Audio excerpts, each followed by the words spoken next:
Olá, esse vídeo vai te trazer a reflexão sobre tudo ou nada. É um paradoxo. Muitas vezes a gente quer almejar várias atitudes, várias metas, várias intenções. E para isso a gente tem muita pressa.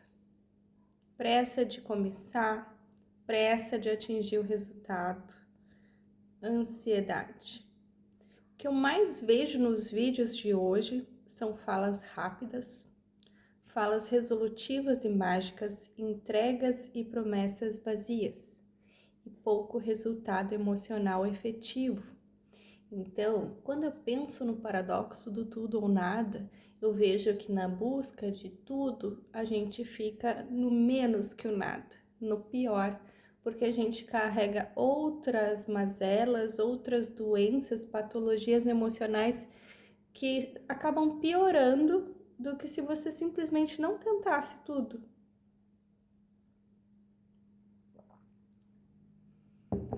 A gente vive uma sociedade doentia, uma sociedade que busca o tempo todo uma aprovação externa por meio das redes sociais, por meio de soluções práticas, por uma pergunta numa busca, num site de buscas como o Google, ou em ferramentas como a inteligência artificial, qualquer que seja a empresa. E muitas vezes a resposta está em nós, em olhar para a nossa história, em talvez fazer uma terapia, talvez fazer um processo de autoconhecimento, colocar no papel o que está incomodando, no papel, sem celular. Escrever e descrever o que você gostaria que fosse melhor. Mas antes de entender o final, suportar o processo. E como seria suportar o processo? Seria entender que ele leva tempo. Esse tempo que a gente não está mais disposto a desenvolver, a efetivamente executar passo por passo. É como se a gente enxergasse uma grande escada e, de modo geral, mesmo sem ter uma percepção assim tão longe do final dela, a gente já quisesse estar lá. Então a gente já começa tropeçando e se machucando e pensando que não valeu a pena tentar subir, tentar evoluir. Por quê? Porque essa pressa, essa euforia, essa vontade descontrolada, ela tem muito a ver com a forma como a gente está consumindo conteúdos. Na realidade, eu coloco na descrição desse vídeo que eu não gostaria que você acelerasse a minha voz, que eu não gostaria que você buscasse soluções em 5 dicas. Embora eu goste desse tipo de vídeo, eu entendo que muitas vezes é entender, é compreender que você precisa dar alguns passos para trás para conseguir trilhar a trajetória de maneira mais responsável, mais tranquila, mais gentil. A gente precisa ter mais calma. Por isso que eu tomo chá aqui no vídeo, de te acalmar. Respira fundo comigo. Toma um chazinho. Não gosta de chá? Toma uma água saborizada, toma água. Toma teu chimarrão se for gaúcho. Procura processos que vão te fazer bem e te acalmar, sem que isso tenha a ver com álcool, sem que isso tenha a ver com açúcar, sem que isso tenha a ver com pornografia, sem que isso tenha a ver com qualquer válvula de escape de prazer imediato, para que você consiga efetivamente se olhar.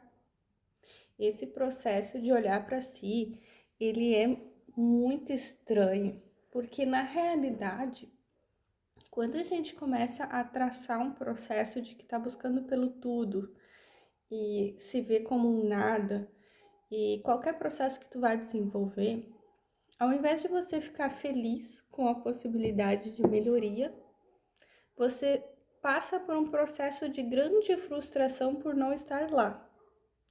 E como você fica ansioso por não estar lá, você começa sabotando o lugar que você está. Às vezes, esse processo de melhoria pode ser, como eu repeti antes, até danoso, no sentido de que você até regride do ponto de que você está, porque você está mirando para lá, aí você acha que aqui é muito baixo e aí cai, como se fosse uma escada que você chegou até certo ponto, e aí você está se culpando por não ter chegado lá em cima e aí você cai.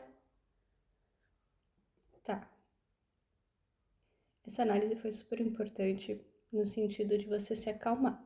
Agora que você já se acalmou, teoricamente, que você vai escrever e descrever as suas metas, objetivos, você vai olhar para aquilo ali e você vai traçar a forma mais minuciosa, mais mastigadinha, mais calma possível. Porque muitas vezes esperar que você vai fazer menos é melhor do que superestimar o que você pode fazer e se frustrar porque você superestimou o que você podia fazer. E aí que eu trago o meio campo, o equilíbrio. Quais são as atitudes que me levam a esse tudo? E dessas atitudes, vamos colocar várias situações em que aconteçam que eu não consiga fazer esses mini passo a passo. Cada degrau teve um dia que eu tropecei. O que eu faço diante dos tropeços do processo para esse tudo? Isso é importante, as pessoas elas não conscientemente analisam como agir quando erram, porque elas superestimam a própria capacidade e acreditam que todos os dias estarão motivadas, estarão saudáveis. Mas e se você ficar doente? E se você estiver, no caso da mulher, de TPM e qualquer gênero, se você tiver com alguma dor, uma lesão, quais são os cenários que eu traço diante das adversidades da vida, obviamente imprevistos, e como eu lido com eles? Quando a gente tem essa forma de ver a vida de um modo menos fantasioso, menos mundo fantástico da internet, mais vida real, plano aqui, agora, sem artificialidades, mas com muita humanidade. Ah, eu sou pai, eu sou filho, eu sou irmão, eu sou mãe, eu sou filha, eu sou irmã, eu sou... O que que eu sou? E dentro desse cenário, quais são as minhas demandas como cada um dos papéis no meu trabalho, no meu estudo, comigo mesma, como é que tá meu sono, como é que tá a minha cultura, como é que... Faz esse autoconhecimento e diante dos cenários, em tal época do ano, em tal horário, eu costumo fazer isso. Eu vou para tais eventos sociais, eu fico mais em casa, eu tenho uma harmonia na minha rotina, a minha rotina está muito bagunçada, a minha casa está organizada, o meu quarto está organizado, as minhas gavetas estão organizadas, estão desorganizadas. O quanto a minha desordem interna e externa, visual, ambiental impacta e o quanto pensar sobre isso me facilita ou me dificulta. Esse olhar, ele é terapêutico e ele não é para te carregar culpa, é para te carregar consciência. E através dessa consciência você vai conseguir palpar, né? Vai conseguir ser mais tangente, tangível essas possibilidades. Então, assim, esse é o paradoxo do tudo ou nada. Em busca de muitas atividades, você acaba, além de não fazer o que você havia previsto, talvez até deixar de fazer o que você enxerga hoje como nada, por uma frustração, uma decepção, uma depressão, porque aquilo ali vai te sobrecarregando emocionalmente. A sobrecarga emocional é real. Então, quando a gente faz a nossa leitura consciente das nossas possibilidades, das nossas humanidades, dos possíveis imprevistos, de dias que a gente vai ser mais produtivo, dias que a gente vai ser menos produtivo, a gente consegue enfim, ser mais realista, mais compatível. E se a gente consegue assim ser mais convergente com o que acontece na vida real, na nossa realidade, a gente para de mirar a vida externa alheia, que a gente assim fica conjecturando que é perfeito e muitas vezes não é, muitas vezes só não é exposta dessa forma. Mas todo mundo tem o seu revés, todo mundo tem as suas dificuldades, todos vamos um dia passar por um processo de luto, todos um dia vamos ter situações que, naqueles muitos problemas, vira um, que é quando alguém que a gente ama fica doente. Então, só aquilo a gente consegue dimensionar e ressignificar as perspectivas quando a gente é muito dramático sobre um tema só. E aí explode uma outra situação e a gente consegue ver que a gente estava míope naquela situação. Quando eu releio coisas de que eu era mais nova, eu percebo que eu sou muito dramática, porque a juventude, ela carrega essa parte hormonal muito intensa. Nossa, eu perdi tudo.